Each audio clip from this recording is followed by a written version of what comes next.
Suzuki Fronx recall.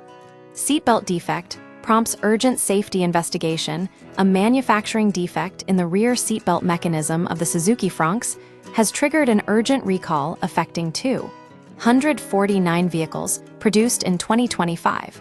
The recall was initiated following crash tests where the rear seatbelt failed to perform as designed, resulting in a 1-star safety rating from the Australasian New Car Assessment Program, ANCAP.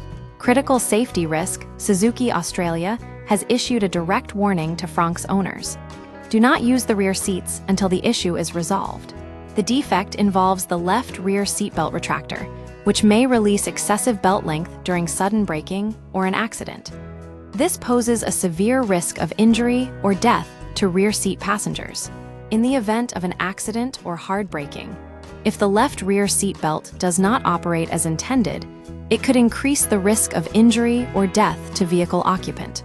Suzuki Australia recall notice investigation and VIN details.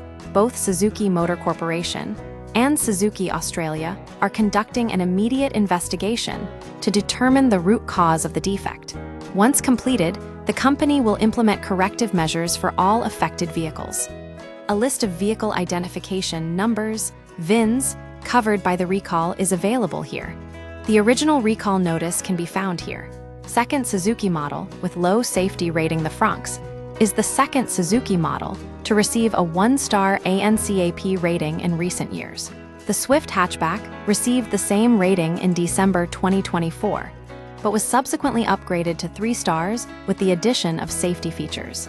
This pattern raises questions about quality control and safety standards within the Suzuki lineup. Contact information. Fronx owners can contact Suzuki customer care at 1354 555 or via email at safety@suzuki.com. For more information or assistance. The recall underscores the importance of independent vehicle safety testing. The Fronx's 1-star rating and subsequent recall highlight how defects can slip through initial checks, demonstrating the crucial role of organizations like ANCAP in protecting consumers.